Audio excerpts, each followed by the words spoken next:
Welcome back to Mabie Island. So today's video is going to be a little bit different. If you've been a fan of Mabie Island for a long time, you would know that we did what we call Taylor Talks. But we haven't done it for a couple years. But I decided, since Taylor's heavily in the news lately, I'll get back to it. In this series of videos, Taylor Talk, I'll talk about anything Taylor Swift related in the past week or month, talk about anything. So I've got a whole bunch of interesting little tidbits and big stories to share with you today about Taylor Swift. First off, we have a really big one here. It wasn't in the last week, but it was in the last month. As you might know, Taylor Swift is being sued for copyright over her song Shake It Off. Apparently, these two men, Sean Hall and Nathan Butler, are claiming that she stole lyrics from their song Play Is Gonna Play, which they wrote back in 2001 for the girl group 3LW. It's not the girl group that's suing Taylor, it's actually the songwriters, the two men. Those two men claim that Taylor Swift stole the phrases haters gonna hate and players gonna play.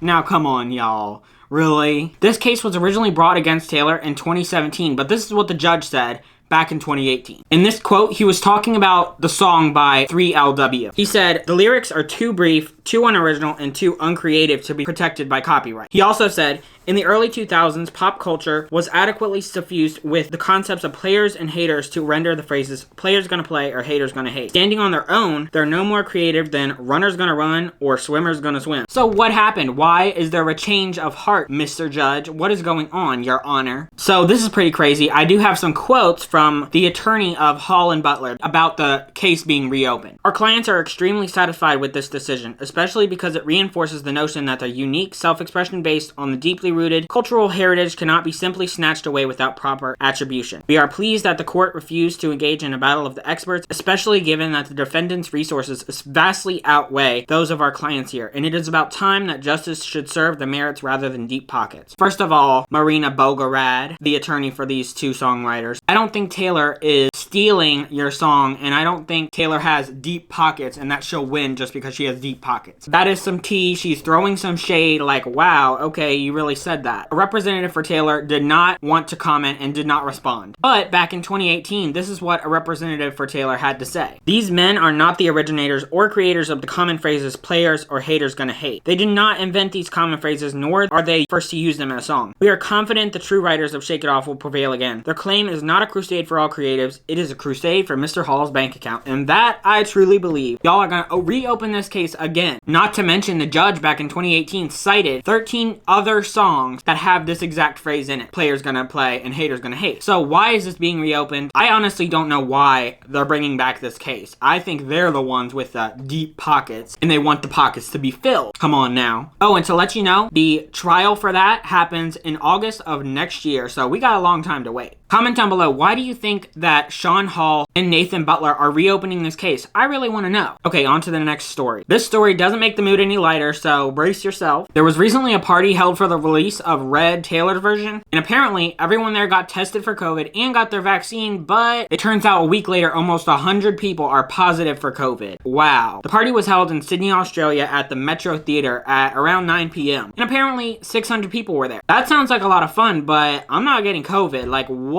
Luckily for our girl, Miss Swift, she was not there. But unluckily, there are 100 people with COVID now. I don't think you should blame this on Taylor, of course, because she didn't come up with a party. But this is pretty crazy, and I wouldn't be surprised if Taylor was to donate or help out these people that have COVID. That would be really nice. It is now being labeled as a super spreader, so to have the words super spreader COVID event and Taylor Swift in the same sentence, that scared me at first. I was like, hopefully she doesn't get bad press for this because this is not her fault. And the most worrying thing about this whole case to the health officials is that maybe the Omicron variant is present in some of these cases. Hopefully not. But we are sending good thoughts and prayers to all of those people that got COVID at a Taylor Swift event. Like, that could have been me because I would have definitely gone to a party. If there's a party right down the road from my house and it's about Taylor Swift, I'm going. Hopefully they can isolate. Everyone is supposed to isolate anyone that's positive or been in close contact. So almost 600 people will have to isolate for a week. We're sending our thoughts and prayers to you. I am so sorry that happened. Okay, now this next story does lighten the mood a little bit. Apparently, to my knowledge, the president of Chile, Gabriel Boric, is a huge Swiftie. Like, what? Who lives in a country where the president is literally Swiftie? Like, this will just benefit you, honestly. Apparently, in the video I'm about to show you, a Swiftie asked him if he was a Swiftie. And randomly, he just pulls out a picture of Taylor Swift out of his pocket. ¿Eres Swiftie o no eres Swiftie?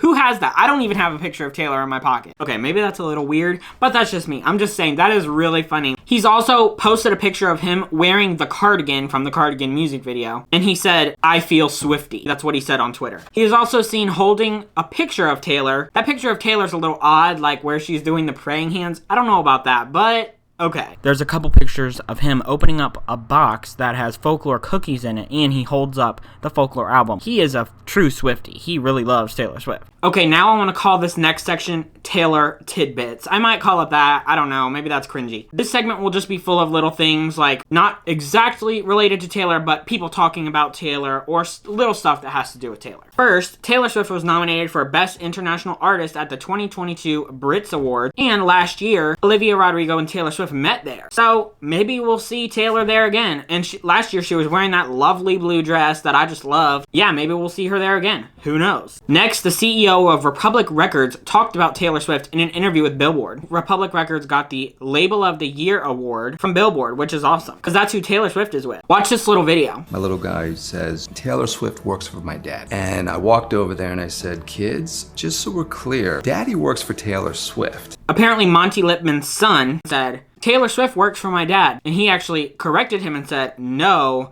I work for Taylor Swift," which is just awesome. Like, I want to work for Taylor Swift too. I don't care if she's my boss. Like, go ahead. I want to work for you. I can put in a job application. Come on now. Also, something else that Taylor said herself was that Monty Lipman, the CEO of Republic Records, suggested that Shake It Off should be the lead single for 1989. And that was a perfect idea because it has like a couple billion views now. I don't even know, like a crazy number. So that was a good idea. She also said that when she pitched the idea for Folklore right on the spot, randomly, a surprise drop, he was ecstatic and she thought it wouldn't go over well, but it went over very well. And obviously we see that now that Folklore has won Grammys, so that was a good idea as well. Okay, next little story. Camila Cabello has recently talked about Taylor Swift in an interview with The Hollywood Reporter. And I remember like approaching Taylor Swift and being like, "Hey, like what do you do when like, you know, you're in a writing slump?" She showed me a lot of kindness, like Ed Sheeran too at that time. She said that when she first started writing songs, she consulted Taylor about what to do if you have like a writer's block, and she said that Taylor treated her with so much kindness during that time, and she really helped her learn how to write songs. And apparently Ed Sheeran was very nice to her as well. Okay, these next couple stories are about Jack Antonoff, who is Taylor's longtime friend and producer. He produced lots of songs on Reputation, Lover, Folklore, and Evermore, and I love Jack Antonoff. He talked about Taylor in a couple different interviews, so I'll read what he had to say. He talked about the songwriting process for Gold Rush, which is the song off of Evermore. Here's what he had to say. "Gold Rush was a pretty different sound than what we had on Folklore. Even the movement and the chorus and some of the chord changes, they were very outside of the realm for what we've done together. We have different processes. Sometimes we sit in a room, sometimes she'll send me a song, sometimes I'll send her a track. That was one where I had the track going and she did the classic thing where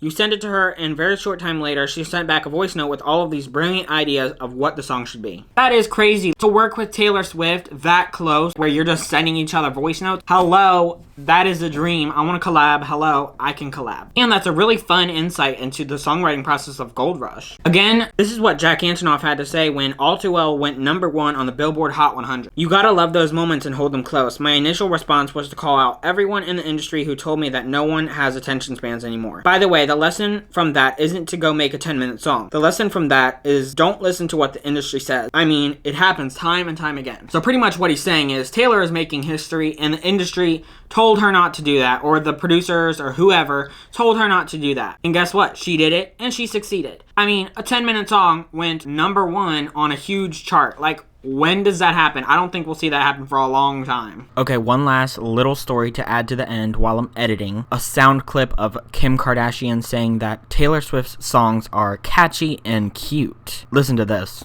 Favorite Taylor Swift album? I mean, I really like a lot of her songs.